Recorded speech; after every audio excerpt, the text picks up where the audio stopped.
மாயே விஷ்ணுமயே மாயா மாயா விஷ்ணு மாயா அண்ணா சுவாமி அழைக்கின்றாரே நம்ம அண்ணா சுவாமி அழைக்கின்றாரே.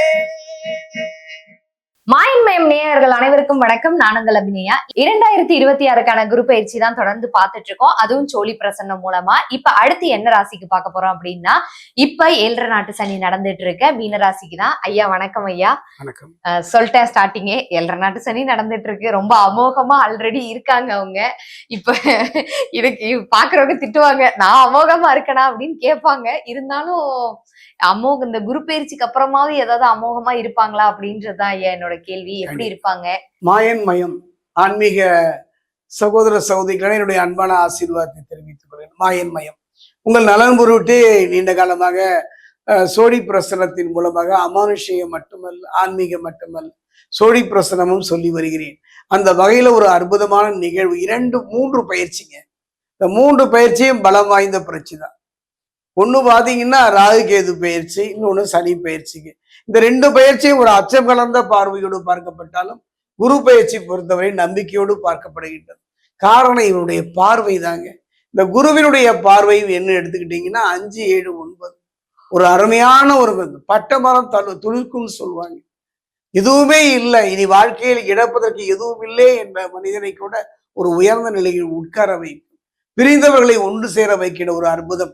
இது இப்படி என் வாழ்வில் நடந்ததா என்று உச்சம் தொடக்கூடிய ஒரு நிலைதான் குரு பகவான். அப்படிப்பட்ட அந்த குரு பகவானை பொறுத்த வரைக்கும் 2026 பாத்தீங்கன்னா வாக்கிய பிரகாரம் பாத்தீங்கன்னா மே மாசம் 26ஆம் தேதி, திருக்கணித பிரகாரம் பாத்தீங்கன்னா ஜூன் மாசம் 2ஆம் தேதி மிதுனத்திலிருந்து கடகத்துக்கு பயிற்சியாகின்றார்கள்.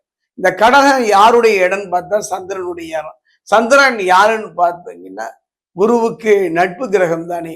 ஆனாலும் ஜோதிட ரீதியா பார்க்கும்போது சின்ன நெருடல் எனக்கு இருந்து கொண்டே இருக்கின்றது. எனக்கே இருக்குதுன்னா குருவுக்கு சந்திரனுக்கு இருக்காதா? அந்த நெருடல் தரக்கூடிய விரும்பத்தகாத ஒரு இடத்துக்கு தான் குரு பகவான் வருகின்றார். குரு பகவான் வந்து விட்டார், பலத்தோடு வருகின்றார், உச்சம் பெறுகின்றார் என்றெல்லாம் சொன்னாலும் கூட ஒரு மனிதன் தனக்கு விரும்பத்தகாத ஒரு இடத்தில் இருந்து எந்த விதமான ஒரு தாக்கத்தை, ஒரு நிலையை தர முடியும்? அங்கிருந்து அவர் தருகின்ற பார்வை தானே 5, 7, 9. அந்த வகையில் பார்க்கும் பொழுது குருவினுடைய பார்வை மீனராசிக்கு விடுகின்றது. மீனராசியை பொறுத்த வரைக்கும் ஏற்கனவே ஜென்ம சனியில கடுமையான ஒரு போராட்டம், உடல் ரீதியா மன ரீதியா சந்தித்து துவண்டு போகின்ற ஒரு காலகட்டம் தான். எதை தொட்டாலும் ஒரு ஏமாற்றம், எதை தொட்டாலும் ஒரு பிரச்சனை. அப்படிப்பட்ட ஒரு சூழ்நிலையில இப்ப இந்த குரு பயிற்சி ஏதாவது நன்மை தராதா என்று ஏங்குவது இயற்கை தானே. அந்த வகையில குரு பகவானை பொறுத்த வரைக்கும் எவ்வாறு இருக்கும் என்பதை இப்ப நம்ம சோழி பிரசனத்துல பார்க்க போறோம்.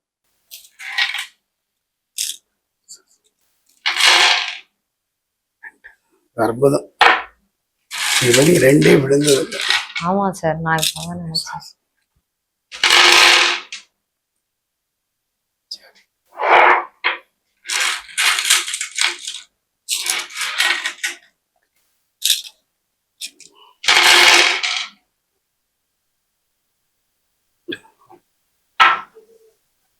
சார் இப்பதான் சார் ஃபர்ஸ்ட் டைம் 2 விழுந்து பாக்குறேன் சார்.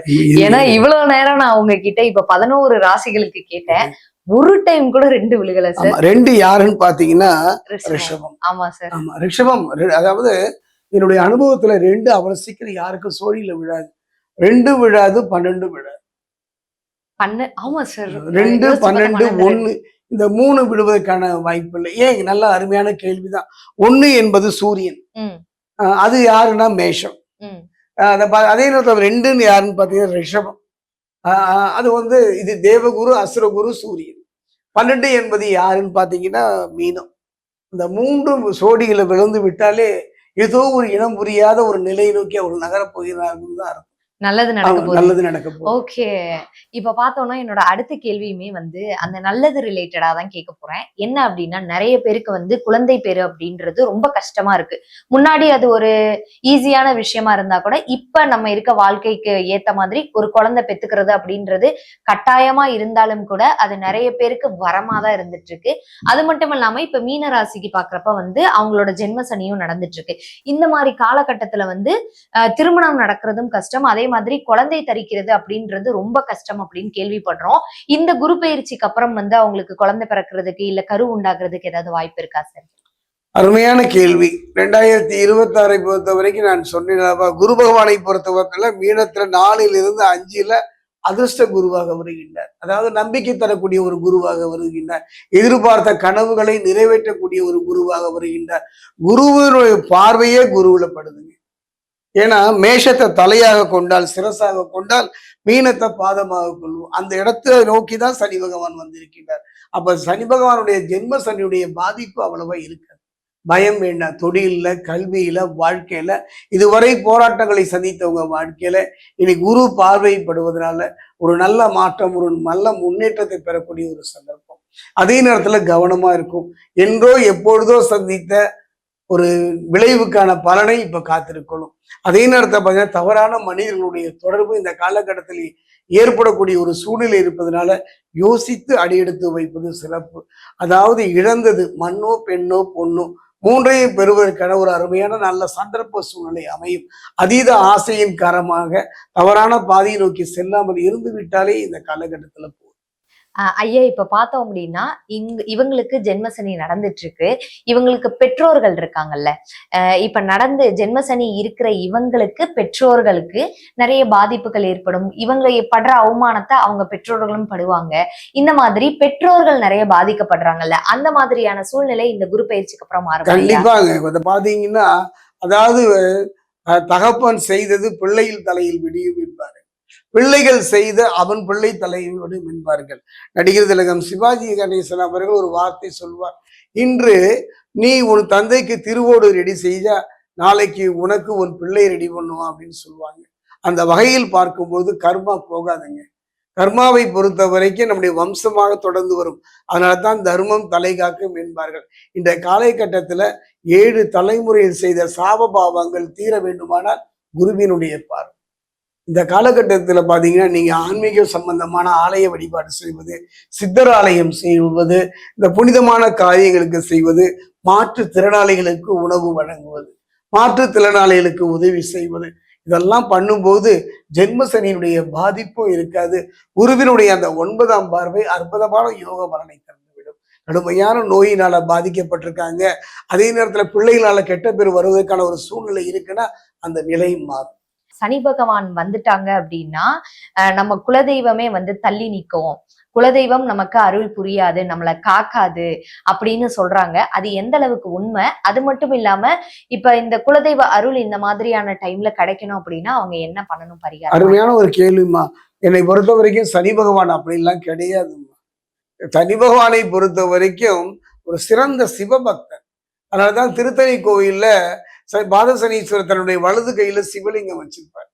அதாவது ஒரு மனிதனுடைய வாழ்க்கையில குலதெய்வ வழிபாடு ஒண்ணு தெரியாம இருக்கணும், இல்ல யாராவது சொல்லாம இருக்கணும், இல்ல குலதெய்வ ஆலயத்தின் மீது வெறுப்பு வந்திருக்கலாம், குலதெய்வ ஆலயத்தை மறந்து இருக்கலாம், வழிபாடாம இருக்கலாம். இதுவே சனியினுடைய பாதிப்பு தான். இந்த பாதிப்பு இருக்குமானால் கடுமையான ஒரு மனிதன் கலங்கி இருக்கும் பொழுது அவருடைய பித்ருக்கள் என்று சொல்லக்கூடிய முன்னோர்கள் வந்து தடுத்து காப்பாற்றுவார்கள். அதுக்கு அடுத்தபடியாக அவன் குலதெய்வம் முன்னின்று அவனை காப்பாற்றும். இந்த 2 கைவிடும் பொழுதுதான் சனி பகவான் அங்கு வருகின்றார். சோ இப்ப இவங்க என்ன மாதிரி அந்த குலதெய்வ அருளுக்கு என்ன மாதிரியான வழிபாடுகள் பண்ணலாம் ஐயா? குலதெய்வ வழிபாடு என்னை பொறுத்த வரைக்கும் வெளிநாட்டுல இருப்பவங்க எல்லாம் பாத்தீங்கன்னா குலதெய்வ வழிபாடு தெரியாமலே கலங்கி போகின்றார்கள். கணவன் மனைவி உறவாகட்டும், பிரச்சனையாகட்டும், எதுவாகிலும் அவங்க பிரச்சனைக்கு காரணமே குலதெய்வ வழிபாடு. என்னுடைய அனுபவத்துல குலதெய்வ வழிபாடு வேலுங்க. என்ன 1000 தான் அம்மா என்று யாரையோ அடைத்தாலும் கூட அம்மா அம்மா தாங்க. அந்த வகையில் பார்க்கும் பொழுது குலதெய்வ வழிபாடு உங்களை செங்கல்ல நட்டு வச்சு குங்கும சந்தனம் வச்சாலே அது குலதெய்வம் தான். ஒரு அழகான மரத்துக்கு கீழே இருந்தாலும் அந்த அருளாற்றல் தான். அதாவது பாத்தீங்கன்னா நீண்ட தூர விலை உயர்ந்த கடனை வாங்கிட்டுலாம் கோயிலுக்கு போகணும்னு அவசியம் இல்லைங்க. அருகிலேயே அந்த இவரால முடியாது எவரால அந்த முடிய போயிடும். அந்த வகையில் பார்க்கும் பொழுது அருகில் உள்ள ஆலயத்துல இறைவனை வழிபாடு செய்யலாம். குலதெய்வமே தெரியல, குலதெய்வ வழிபாடே எனக்கு மறந்து போச்சுன்னா ஒரே ஒரு ஆலயம் அன்றும் இன்றும் திருப்பதி ஏழுமலையான். திருமலை சென்று திருப்பதி ஏழுமலையானது வழிபட்டாலே போதும்.